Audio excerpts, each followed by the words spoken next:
Hello दोस्तों, आप सभी को गुलाब जामुन जैसी मीठी मीठी नमस्कार। और उसी के साथ आप लोगों का स्वागत है आईपीओ के लव ट्रायंगल शो में, जहां पर एक और एसएमई आईपीओ 21 दिसंबर को ही खुलने वाला है। जहां पर जो कंपनी आ रही है उसका नाम होने वाला है इंडिफरा लिमिटेड, जिसके बारे में हम इस वीडियो में इस कंपनी का पूरा कच्चा चिट्ठा खोलने वाले हैं, बेसिक से लेके एडवांस तक। अगर मैं स्टार्टिंग में इसमें अपने पर्सनल डिसीजन की बात करूं फॉर एजुकेशन पर्पस, तो यहाँ पर ऑलमोस्ट सर्टन है कि मैं इस आईपीओ को इजीली अवॉइड करने वाला हूँ। एटलीस्ट बीइंग अग्रेसिव होकर तो मैं इस आईपीओ को कभी भी अप्लाई नहीं करूंगा। अगर हाईली अग्रेसिव होकर मुझे ये आईपीओ अप्लाई करना भी हुआ, वहां पर भी जिसके चांसेस काफी ज्यादा कम है, तो मैं आप लोगों को अपडेट कर दूंगा हमारे टेलीग्राम के चैनल पर। और उसी के साथ साथ हमारे डेली के शो मार्केट का पैचअप और ब्रेकअप में बता दूंगा। टेलीग्राम चैनल का लिंक आपको डिस्क्रिप्शन में मिल जाएगा। बट ये मेरा डिसीजन था जो मैंने आप लोगों के साथ एजुकेशन पर्पस डिस्कस किया है। आप लोगों का जो भी डिसीजन हो, इस वीडियो को देखकर अपने रिस्क रिवार्ड रेशियो को मैनेज करते हुए अपने फाइनेंशियल एडवाइजर से कंसल्ट करके कोई एक्शन बनाइएगा। अब मेरा डिसीजन ऐसा क्यों है वो हम स्टडी करते हैं कंपनी के बारे में, तब आपको पता लग जाएगा। अगर हम सबसे पहले कंपनी की बेसिक डिटेल्स की बात करते हैं, तो ये कंपनी 2009 में इनकॉर्पोरेट हुई थी। अगर मैं कंपनी के काम की बात करूं तो इंफ्रास्ट्रक्चर मैनेजमेंट कॉन्ट्रैक्टिंग का इनका काम होने वाला है। उसी के साथ साथ गैस पाइपलाइन को ये लिंक करती है एंड देन इलेक्ट्रिकल इक्विपमेंट की डिस्ट्रीब्यूशन सर्विसेज ये प्रोवाइड करती है। प्रीवियसली इसका जो नाम होने वाला था Star Leads Consultant Private Limited होने वाला था।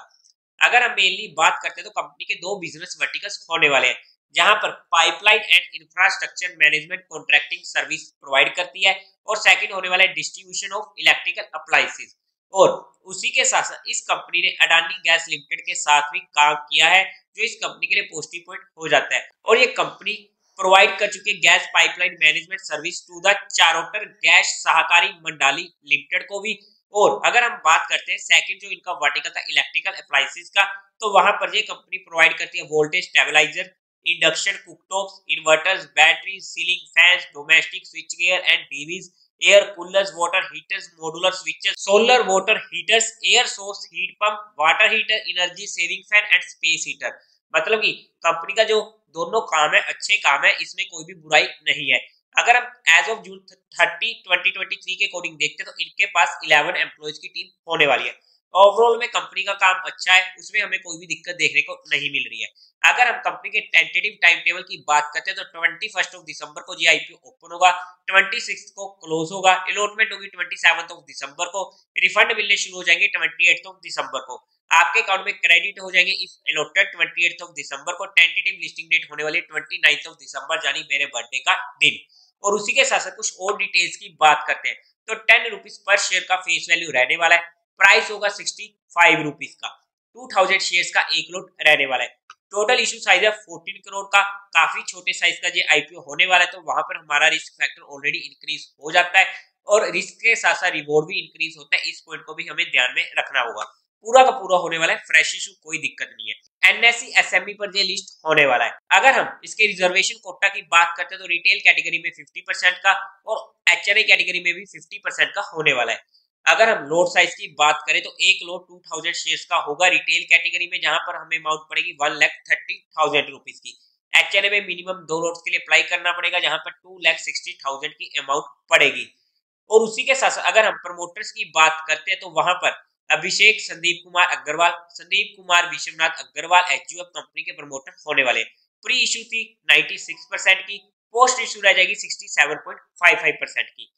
अब अगर हम बात करते हैं कंपनी के मेन मुद्दे की, यानी कंपनी के फाइनेंशियल्स की, तो वहां पर टोटल असेट 31 मार्च 2021 में था 2.29 करोड़ का, जो इंक्रीज होते होते 2022 में पहुंचा 4.2 करोड़ का, और 2023 में डिक्रीज हुआ 3.1 करोड़ का, और 30 जून 2023 में पहले 3 महीनों में 6.3 करोड़ का। एक अच्छी ग्रोइंग रेट देखने को मिली है अगर हम एंड से अभी तक देखते हैं। बट जहां पर एक डिक्रीज भी देखने को मिला है, जो हमारे लिए हल्का सा नेगेटिव पॉइंट हो जाता है। उसी के साथ साथ अगर हम रेवेन्यू की बात करते हैं, तो 2021 में था 3 करोड़ का, जो इंक्रीज होते होते पहुंच चुका था 10 करोड़ का, काफी जबरदस्त। और फिर नेक्स्ट ईयर कम हुआ है, जो हमारे लिए एक मेजर नेगेटिव पॉइंट हो जाता है। जहां पर मैंने एक मेजर नेगेटिव पॉइंट नहीं कहा, बट जहां पर मैं मेजर नेगेटिव पॉइंट कह रहा हूं। और उसी के साथ साथ अगर आप जहां पर देखोगे, तो सिर्फ 64 लाख का पहले 3 महीने में, ऐसा देखकर लग रहा है कि इस ईयर में अगर हम देखते तो काफी ज्यादा डिक्रीज हमें देखने को मिल सकता है, जिसकी वजह से ये हमारे लिए मेजर नेगेटिव पॉइंट हो चुका है।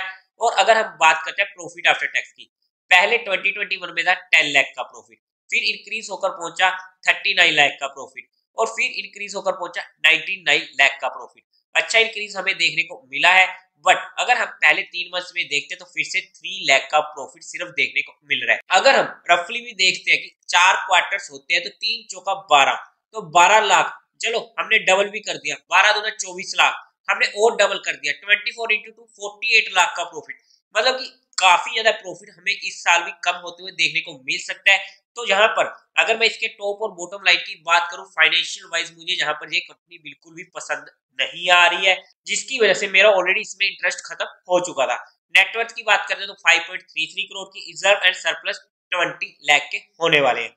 ओवरऑल में फाइनेंशियल्स को मैं काफी ज्यादा वीक कहूंगा जहां पे, क्योंकि जिस तरीके से हमें 2024 फाइनेंशियल ईयर के जब तक के क्वार्टर्स के रिजल्ट देखने को मिले हैं काफी बुरे देखने को मिल रहे हैं मेरे को, मेरी स्टडी के अकॉर्डिंग, जहां पर जितना मैं इसको स्टडी कर पा रहा हूं। अगर हम बात करते हैं आगे, तो यहाँ पर ये कंपनी अपना ऑब्जेक्टिव लेके ही क्यों आ रही है, तो इनको वर्किंग कैपिटल की रिक्वायरमेंट होने वाली है जनरल कॉर्पोरेट पर्पस के लिए, और इनको फंडिंग इन्वेस्टमेंट चाहिए एक्विजिशन के लिए। जो ये वाला पॉइंट था ये मुझे इस कंपनी के लिए अच्छा लगा, बाकी दोनों पॉइंट्स ठीक ठाक है, वो मुझे ज्यादा पसंद नहीं आते हैं। और उसी के साथ साथ पब्लिक इशू एक्सपेंसेस के लिए इनको ये आईपीओ ला रहे हैं। और अगर हम बात करते हैं कंपनी के फंडामेंटल्स की, तो वहां पर भी अगर हम नजर लगाते हैं तो पी 11.23 की, पोस्ट पी 342 की, मार्केट कैपिटलाइजेशन 47.39 का, रिटर्न ऑन इक्विटी 82.45% की काफी अच्छी है, रिटर्न ऑन कैपिटल एम्प्लॉयमेंट 86.21% की जबरदस्त, रिटर्न ऑन नेटवर्क जबरदस्त 82% की, ईपीएस 5.79 का। अगर हम बात करते हैं यहाँ पर फंडामेंटली, तो फंडामेंटली में मुझे return on equity, return on capital employment, return on network में कोई भी दिक्कत देखने को नहीं मिली, और ये जबरदस्त होने वाले हैं। बट ईपीएस में फिर से मुझे दिक्कत मिल चुकी है, वहां पर ईपीएस काफी ज्यादा कम है, तो ये हमारे लिए एक नेगेटिव पॉइंट हो जाता है। बट अगर हम बात करते हैं पीयर टू पीयर कंपैरिजन में जाकर, क्योंकि एट द लास्ट में वैल्यूएशन भी तो देखनी है, तो यहाँ पर आरबीएम इंफ्राकॉन लिमिटेड जिसका पी चल रहा है 11 का, और अगर हम इसकी वैल्यूएशन के अकॉर्डिंग देखते हैं तो 2024 के फाइनेंशियल ईयर के अकॉर्डिंग ये आईपीओ इतना ज्यादा महंगा आ रहा है, और यहाँ पर कंपनी ने हमारे लिए बिल्कुल भी लिस्टिंग स्कोप नहीं छोड़ा एज पर वैल्यूएशन, क्योंकि काफी ज्यादा यहाँ पर डिमांड कर रही है कंपनी, जिसकी वजह से जो मैं अगर हल्का फुल्का सोचता भी अप्लाई करने का, तो मेरा वहां पर डिसीजन बिल्कुल ही कैंसिल हो चुका था, और मैंने जहां पर इस आईपीओ को अपने डिसीजन में कैंसिल कर दिया है कि मैं इसको अप्लाई नहीं करूंगा। बाय द वे अगर हम इसके जीएमपी की बात करते हैं आज के टाइम पे, तो आज के टाइम पे इसका कोई भी काम नहीं हो रहा है ग्रे मार्केट में।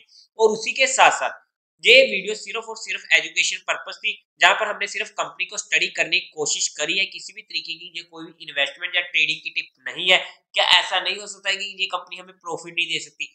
दे सकती है, बट एक रिस्क रिवार्ड रेशो होता है। यहाँ पर ये मेरे रिस्क रिवार्ड रेशो में नहीं आती, मुझे नहीं फर्क पड़ता कि अगर बाय चांस डबल भी खुल जाता है या ट्रिपल भी खुल जाता है, खुलने दो, बट अगर मेरे रिस्क रिवार्ड रेशो में मेरा रिस्क फैक्टर काफी ज्यादा इंक्रीज होगा, तो वहां पर मैं अपना पैसा नहीं फंसाऊंगा। ये मेरा अपना डिसीजन होता है, ये हमारा अपना माइंडसेट होता है, जिसे हमें अपने अकॉर्डिंग देखना पड़ेगा। आपका रिस्क फैक्टर क्या कहता है वो आपको अपने तरीके से मैनेज करना पड़ेगा। बट कुछ भी हो, एक बार इस वीडियो को देख लीजिएगा, समझ लीजिएगा, और अपने रिस्क रिवार्ड रेशो को मैनेज कर लीजिएगा, फिर अपने फाइनेंशियल एडवाइजर से कंसल्ट करके ही कोई फाइनल एक्शन बनाइएगा। बट जो भी मेरा इसमें फाइनल डिसीजन होगा वो मैं आप लोगों को अपडेट कर दूंगा हमारे टेलीग्राम चैनल पर।